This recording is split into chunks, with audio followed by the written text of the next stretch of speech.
तो चलिए सीधे बात करते हैं उस कॉर्पोरेट स्कैंडल की जिसने सच पूछिए तो भारत के पूरे आईटी सेक्टर में एक तूफान सला दिया है। हाँ, हम बात कर रहे हैं टीसीएस की नासिक ब्रांच की। एक ऐसी कहानी जहां से इतने गंभीर और हैरान करने वाले आरोप निकले हैं कि इसका असर बहुत लंबा जाने वाला है। और देखिए, इस मामले की गंभीरता का अंदाजा इस बात से ही लगाया जा सकता है कि टाटा ग्रुप के चेयरमैन एन चंद्रशेखरन ने खुद इस पर क्या कहा। जब किसी कंपनी का इतना बड़ा लीडर ऐसी बात कहता है ना, तो ये बिल्कुल साफ हो जाता है कि ये कोई छोटी मोटी घटना नहीं है, ये एक बहुत बड़ा संकट है। तो आखिर नासिक में हुआ क्या? ऐसा क्या हुआ जिसने पूरे देश का ध्यान अपनी तरफ खींच लिया? चलिए जानते हैं। तो इस पूरी कहानी को ठीक से समझने के लिए थोड़ा टाइमलाइन पे नजर डालते हैं। हुआ ये कि सब कुछ शुरू हुआ साल 2022 में, जब कथित उत्पीड़न के मामले सामने आने लगे। फिर फरवरी 2024 में पुलिस तक शिकायत पहुंची और उसके बाद तो जैसे लाइन ही लग गई। मार्च में एक के बाद एक पूरी 9 एफआईआर्स दर्ज हुईं और देखते ही देखते अप्रैल आते आते कई गिरफ्तारियां हो चुकी थीं और एक स्पेशल इन्वेस्टिगेशन टीम यानी एसआईटी भी बना दी गई थी। लेकिन यहां एक बड़ा सवाल खड़ा होता है, आखिर इतनी बड़ी कंपनी में, मतलब भारत की टॉप कॉर्पोरेशंस में से एक, वहां इस तरह का कथित भेदभाव हो कैसे सकता है? और इसका जवाब शायद हमारे कानूनी ढांचे की कमजोरियों में छिपा है। चलिए अब इस मामले के कानूनी पहलू को समझते हैं। कई एक्सपर्ट्स भारत में प्राइवेट सेक्टर के लिए बनाए गए भेदभाव विरोधी कानूनों को बिना दांत का शेर कहते हैं। मतलब ये कानून दिखने में तो हैं, पर असल में उतने असरदार नहीं हैं। देखिए, यहाँ एक बहुत बड़ा और जरूरी फर्क समझना होगा। जो सरकारी कर्मचारी हैं, उन्हें हमारा संविधान यानी कॉन्स्टिट्यूशन धर्म, जाति, लिंग जैसे कई आधारों पर भेदभाव से बचाता है। उनके पास प्रोटेक्शन है। लेकिन जब बात प्राइवेट सेक्टर की आती है, तो वहां अचानक से कोई एक व्यापक कानून है ही नहीं। वहां सुरक्षा सिर्फ कुछ गिने चुने मानदंडों तक ही सीमित है और इस वजह से एक बहुत बड़ा कानूनी गैप, एक खाली जगह बन जाती है। इसका मतलब क्या हुआ? मतलब ये सुनने में थोड़ा अजीब और शॉकिंग लग सकता है कि इस कानूनी कमी की वजह से भारत के प्राइवेट सेक्टर में धर्म या नस्ल के आधार पर भेदभाव तकनीकी रूप से अवैध है ही नहीं। जी हां, और यही वो प्रणालीगत खामी है, वो जड़ है जहां से इस जैसे मामले पैदा होते हैं। तो इस कानूनी बैकग्राउंड को दिमाग में रखते हुए चलिए वापस नासिक मामले पर आते हैं और देखते हैं कि पुलिस में दर्ज उन 9 एफआईआर में आखिर क्या-क्या आरोप लगाए गए हैं। एफआईआर में लगाए गए आरोप बहुत ही गंभीर और कई तरह के हैं। इनमें यौन उत्पीड़न, अश्लील कमेंट्स और पीछा करने से लेकर शादी के झूठे वादे पर संबंध बनाने तक के आरोप शामिल हैं।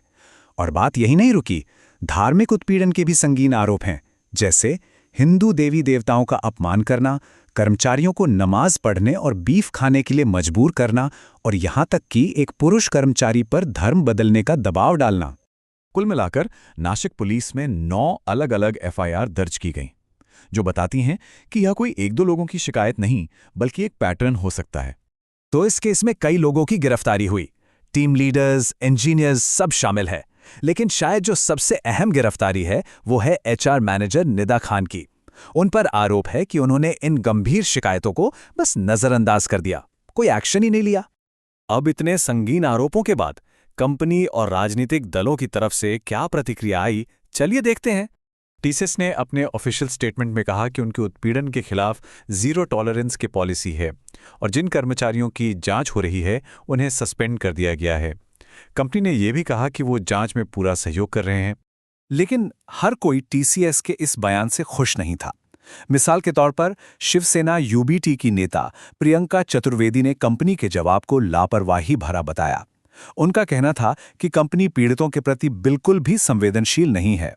वहीं दूसरी तरफ हिंदू जनजागृति समिति जैसे दक्षिणपंथी समूहों ने इस मामले को एक बिल्कुल अलग ही एंगल दे दिया। उन्होंने इसे कॉरपोरेट जिहाद का नाम दिया और एक बड़े नेटवर्क की जांच की मांग कर दी। यहाँ ये साफ करना जरूरी है कि ये जो शब्द है कॉरपोरेट जिहाद, ये उन्हीं समूहों द्वारा इस्तेमाल किया गया है। इस मामले ने इतनी हलचल मचाई कि इसके जवाब में एक नया कानून बनाने की कार्रवाई शुरू हो गई। महाराष्ट्र सरकार ने इन मुद्दों को सीधे तौर पर सुलझाने के लिए एक नया बिल पेश किया, जिसका नाम है महाराष्ट्र धर्म स्वतंत्रता अधिनियम 2024। इस नए बिल का मेन फोकस है गैर कानूनी धर्मांतरण।